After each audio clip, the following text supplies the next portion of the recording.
Bonjour, bonsoir, c'est selon votre localisation actuelle. Moi, c'est votre serviteur, Faustin Boussingé, un modeste chercheur qui s'amuse à publier les résultats de ses recherches sous forme d'ouvrage. Aujourd'hui, nous allons parler d'un document, d'un de nos documents intitulé La rumba congolaise, une histoire revisitée de Paul Okamba Fally Ipupa, une histoire revisitée de la musique congolaise. Ça, c'est la troisième vidéo que nous diffusons, nous publions à cet effet-là. La fois passée, la dernière fois, nous avions parlé de la genèse. En fait, nous avions parlé de la genèse de la deuxième génération de la rumba congolaise. Contrairement aux idées reçues, tendant à présenter OK Jazz et African Jazz, non, ce n'est pas la première génération. Je l'ai dit la fois passée. La première génération était constituée plutôt de Bonne Espérance d'Abel Moboko, Victoria de Brazza, Paul Okamba et de Victoria de Lopoville de Wendo. Ça, c'était la première génération. Maintenant, les African Jazz et OK Jazz ne sont pas la première génération. Elles sont la deuxième génération. On en a parlé la fois passée de la jeunesse et de la dislocation de tous ces orchestres. Sauf qu'aujourd'hui, nous allons faire nous allons ouvrir une parenthèse. On va faire un peu marche vers l'arrière pour parler d'un phénomène. Donc, en fait, comme c'est titule de cette partie, nous allons parler aujourd'hui de la trajectoire de la maïétique de la rumba congolaise. Comment elle est partie. La fois passée, on avait dit comment elle est partie du bassin du fleuve Congo vers l'Occident. Et cette fois-ci, nous allons parler du voyage et retour. Comment la rumba congolaise est repartie de là où elle s'était épanouie pour donner la musique du monde et pour revenir aux sources, donc au Congo. S'agissant du voyage du mouvement Allé de la rumba congolaise, schématiquement, nous pouvons noter qu'il y en avait trois. Il y a eu la filière hébraïque, donc avec la reine de Saba qui parle de l'Éthiopie, avec des sonorités de musique pygmoïde qui inocule ces virus au roi Salomon qui compose les cantiques à la base de la musique classique qui est à la base de la musique occidentale. Ça, c'est la filière hébraïque, l'Allé. La filière, il y a deux filières qui restent, c'est la filière latino-américaine avec des esclaves qui partaient de l'Afrique centrale notamment pour les Antilles, où ils ont donné la rumba cubaine et d'autres musiques latino-américaines. Ça, c'est la filière latino-américaine. La troisième filière, c'est la filière anglo-saxonne, avec les mêmes esclaves qui partaient avec les musiques de terroir de l'Afrique centrale pour aller donner la musique américaine, dont le jazz. Maintenant, aujourd'hui, cette fois-ci, dans cette vidéo, nous allons parler du mouvement retour. La fois passée, nous avons parlé du mouvement aller. Cette fois-ci, nous allons parler du mouvement retour. Nous allons commencer par, disons, en fait, ce mouvement, le retour, va nous permettre de circonscrire comment la rumba, les réminiscences pygmoïdes que les esclaves avaient transplanté de l'Afrique centrale vers les États-Unis, vers l'Occident, vers les Amériques, ont donné notamment les jazz. Et ce jazz-là qui vient, qui fait le voyage retour pour venir régenter la création de ce orchestre. C'est comme ça que, comme par hasard, nous avons le premier orchestre de la deuxième génération qui s'appelle African Jazz. Et l'autre qui s'appelle OK Jazz, c'est pas par hasard. Et même si vous quittez le pays, vous êtes pas en Guinée, il y avait les Bambea Jazz. En fait, qu'est-ce qui se passe exactement dans cette maïétique de la rumba congolaise, dans cette phase de retour? C'est que il y a un fait important, qui préfigure, qui donne l'amorce de ce mouvement-là. C'est le phénomène jazz. En fait, comme nous le savons tous, le jazz, c'est une musique de sens nègre. En fait. Le jazz est parti des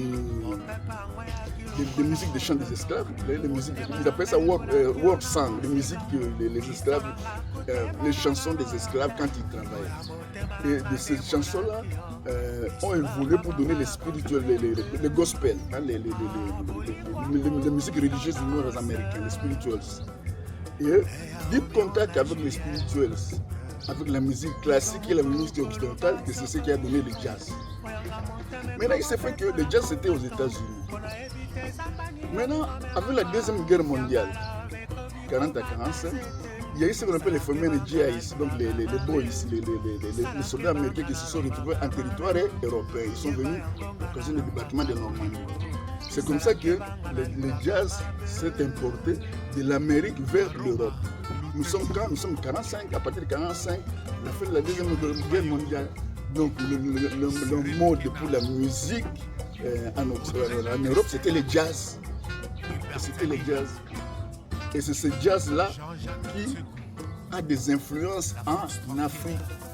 Et maintenant, aujourd'hui, nous allons voir comment cette musique, ces réminiscences pygmoïdes, qui était la musique des Bantous, esclaves, nord-esclaves, étaient partis en Amérique, est revenue,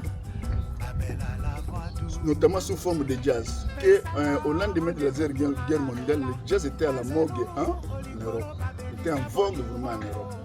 Or, la Deuxième Guerre mondiale également, c'est le début de l'émancipation des territoires français d'outre-mer, avec le discours de De Gaulle de Brazzaville.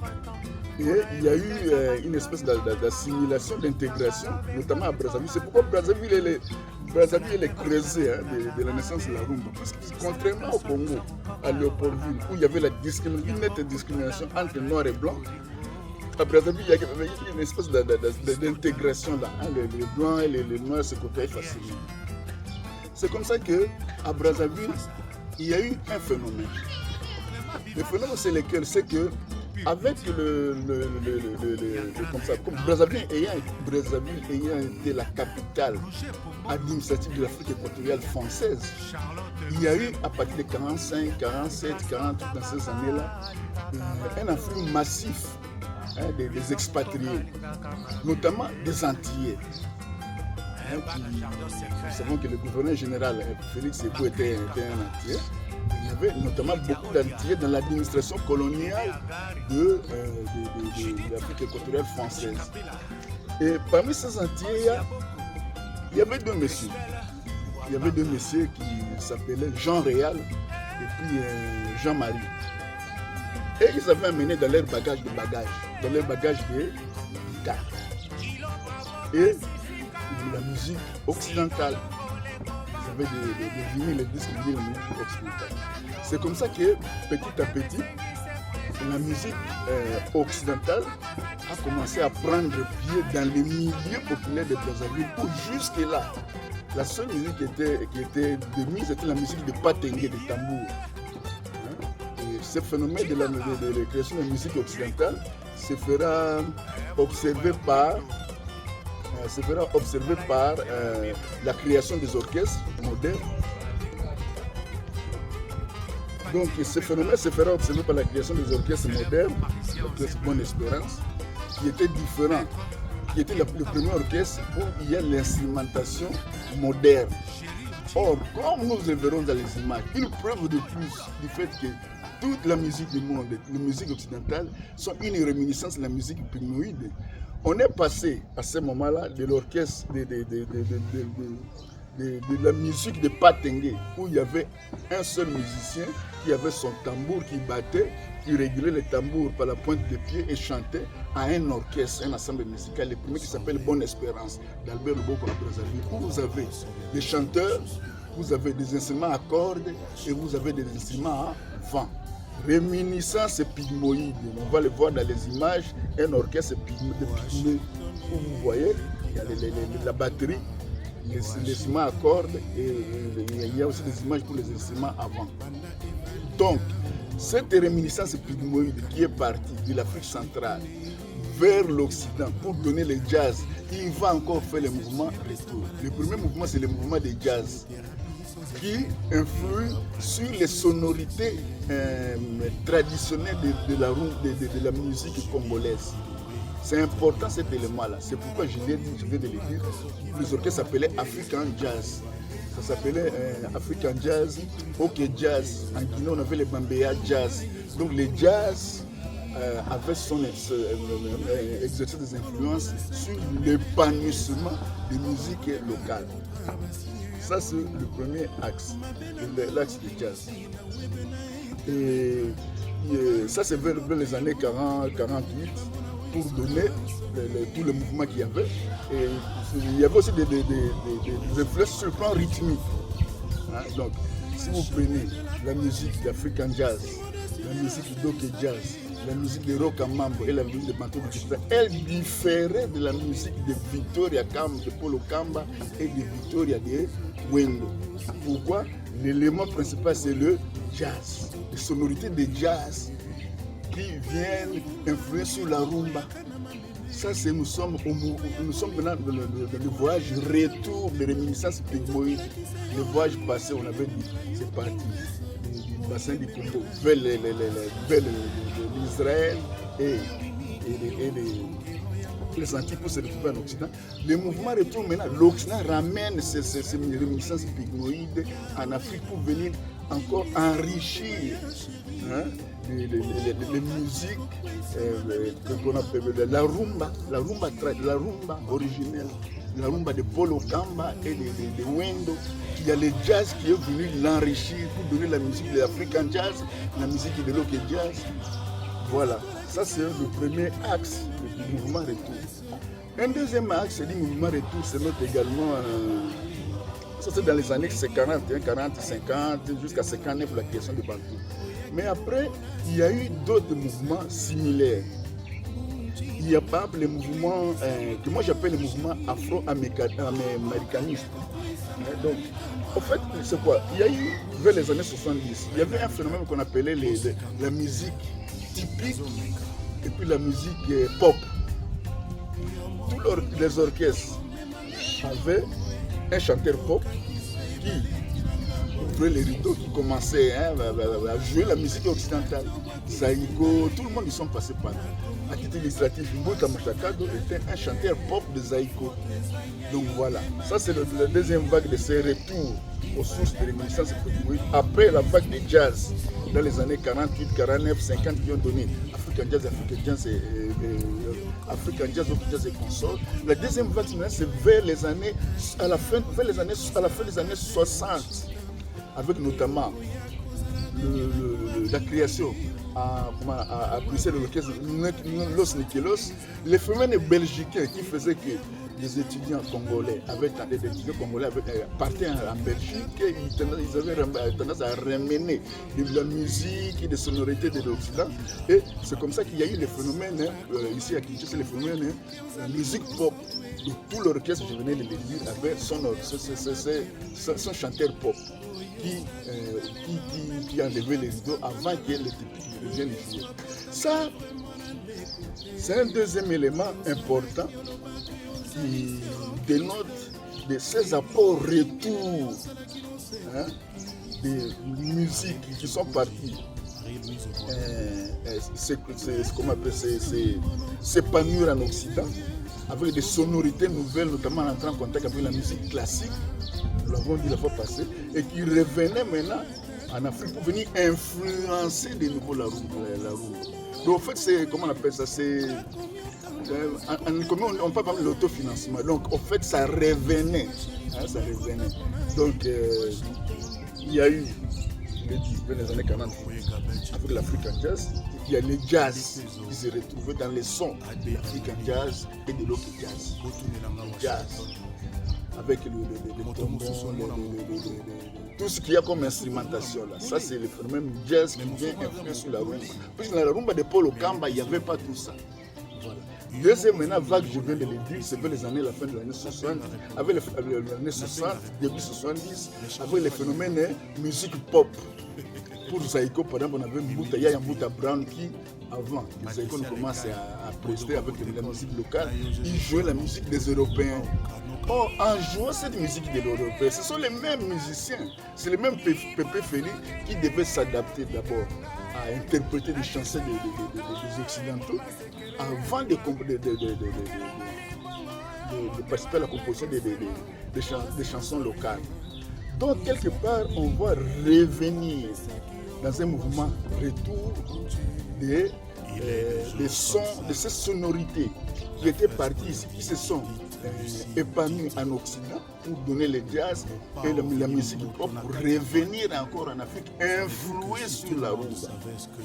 Et c'est comme ça que nous verrons que la rumba, je l'ai dit, la rumba initiale était très différente de la rumba de Rock Jazz, de l'African Jazz et même des Zaïko et des suites. Donc, deuxième phénomène, c'est deuxième axe de ce phénomène de retour, c'est la musique pop dans des orchestres locaux qui jouaient des chansons des Occidentaux, les Cher, les Johnny Hallyday, les Claude François, James Brown. Je viens de le dire, en jouant, ça a poussé aussi les musiciens congolais de la rumba à intérioriser certaines notes et partitions de ces musiques occidentales. Ça, c'est vers les années 70 et ça se remarquera de plus au début des années 70 avec le phénomène disco. Au fait, le phénomène disco, c'est quoi? C'est que nos orchestres s'amusent, notamment disco, chat, disco. Au fait, il y avait une tendance à copier la rythmique de musique occidentale, du pop musique occidentale, du disco comment on appelle ça? Starley, le Stallone, les Olivia Newton, le disco vers le début des 70. Donc c'est ce phénomène-là, ça c'est le deuxième vague d'apport, retour des musiques occidentales qui viennent influer sur la rumba. Et toujours dans la même logique, on peut aller encore plus loin en citant les camps de Gérard Kazembe. Ça c'est quand même important. Gérard Kazembe avait la particularité parmi les tout premiers musiciens qui avait créé ici à Kinshasa un orchestre, je crois, de Pénif Bleu ou quelque chose comme ça, qui avait comme particularité de jouer la musique des Occidentaux, la musique, le soul lyrique des musiques des Américains. Il y avait les Black East Boys, les Black Davis, qui jouaient carrément ça. Donc c'était des orchestres congolais installés à Kinshasa, mais qui ne jouaient pas la musique congolaise, qui jouaient plutôt la musique européenne. Alors, la particularité des musiques du Cap Zembe DJ était qu'il ne jouait pas la musique locale. Or, il s'est fait que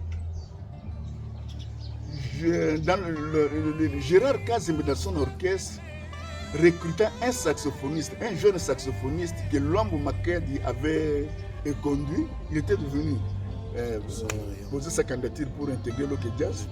Lwambo Franco l'a trouvé trop jeune, il avait conduit. Ce jeune-là s'appelle Verkis Kiamangani. Et Verkis a été récupéré par Gérard Kazembe. Il a longtemps évolué dans les sérails de Gérard Kazembe. D'où il s'est imprégné de cette musique-là des Américains que jouait Gérard Kazembe. C'est comme ça qu'en créant à son tour son orchestre VV,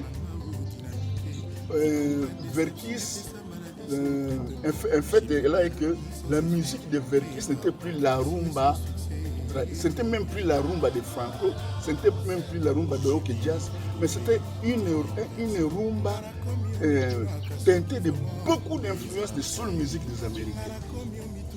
Cela est dû au fait de son contact avec Gérard Kazembe. Et c'est comme ça que quand nous parlerons des écoles de musique, je parle de l'école afro-américaniste de Kiamangana Maté. On ne le dit pas, c'est Kiamangana a innové. Il a innové grâce à son séjour auprès de Gérard Kazembe, en s'imprégnant beaucoup de son intégration musique. Il est venu faire une symbiose avec la rumba de l'Ok Jazz, le débat de l'Ok Jazz, pour donner une rythmique particulière et une structure musicale particulière qui était celle de l'orchestre VV. dont les caractéristiques étaient notamment que, contrairement à ce qui a toujours été fait avec les strophes et les refrains, hein, on chante d'abord les strophes, puis on revient sur les refrains, la musique de Bertis Kamongana avait tendance à, comme c'était de la soul music tropicalisée, à aller directement. Du début à la fin, il n'y a pas de strophes, il n'y a pas de... Ça pour nous, la même chose. Donc, en fait, Bertis transforme la rumba. Il imprègne la rumba de beaucoup d'influences sur la musique des Nord-Américains, des Afro-Américains. Grâce à son contact avec Gérard Kazembe, dont la spécialité était de jouer de la musique américaine. C'est comme ça qu'au début des années 73, on a ce phénomène-là qui est passé inaperçu, mais qui était assez capital. Par exemple, la bonne expression des stations donnée par Sossoniso, le trio Majesty. Vous voyez, ils avaient une rythmique, il y avait quelque chose qui tranchait carrément avec la musique de Luambo, la rumba traditionnelle de Luambo et la rumba traditionnelle de l'African Jazz et des autres. La musique de trio Majesty. Une musique chaude là, des influences de musique, de soul musique des Américains. Et regarde même dans leur habillement, dans les trio Majesty, leur gesticulation, qui n'était pas très différent de James Brown. Donc en fait c'est ça, c'est le deuxième axe des influences et retours, hein, des réminiscences et pigments qui sont partis s'épanouir en Occident qui revenaient. Donc après celle du jazz, il y a eu celle des afro-américains qui est venue par Gérard Kazembe, par l'intermédiaire de Gérard Kazembe, de Bertis Kamongana qui a été répercuté par Sossoniso, même les Bakuba maillot au pied des autres. Ils étaient dans cette vogue-là, où on ne sentait pas tellement la traditionnelle répartition entre les strophes et les refrains. Donc voilà, ça c'est la deuxième phase. La deuxième phase de ces mouvements retour dont je voulais parler. La troisième maintenant, la troisième phase, au fait, elle a beaucoup pris. En fait, cette phase-là s'est beaucoup étendue dans le temps, jusqu'à ce que les gens vont m'excuser. Je ne suis pas un fanatique des musiciens. Je suis un modeste critique, un chercheur qui fait des recherches. Mais je constate que le jeune homme Fally, il a fait quelque chose qui est assez, un peu, qui n'est pas normal, qui n'est pas ordinaire. Qui n'est pas ordinaire. De la même façon que Grand Calais avait Grand Calais au jazz, c'était servi des influences de jazz, hein, pour créer le rythme fiesta de l'African jazz et le rythme odemba de l'Oki jazz. De la même façon que Bertis Kamongana s'était servi de la soul music, hein, grâce à son contact avec Gérard Kazembe pour créer cette rythmique que moi j'appelle l'école afro-américaniste de Kamongana Mateta. De même, le jeune homme, notre jeune frère ici, notre enfant ici, Fally, est en train de faire ça. En fait, son phénomène Tokos, c'est quoi? Tokos, c'est... Il se ressource. Fally a beaucoup. Bon, il a eu la chance d'être pendant très longtemps le directeur artistique d'un orchestre du génial Koffi Olomide, qui était déjà en avance aussi par rapport à ces phénomènes-là. La musique de Koffi Olomide aussi, c'était plus vraiment la rumba traditionnelle de Odembe, de l'Afrique des Aïkos et des autres. Donc, il y avait ces apports étrangers-là, ces apports occidentaux-là. Mais Fally s'est servi de ça pour faire pour institutionnaliser, pour créer ce que lui appelle les phénomènes Tokos. Enfin, le phénomène Tokos, la musique Tokos, de ce que je sache, je comprends, c'est une symbiose entre les musiques urbaines et le soul musique des Américains et les pop musiques des Occidentaux. En fait, la musique occidentale et la rumba congolaise. C'est comme ça que je perçois ça. Et c'est cette symbiose-là, qui aura fait que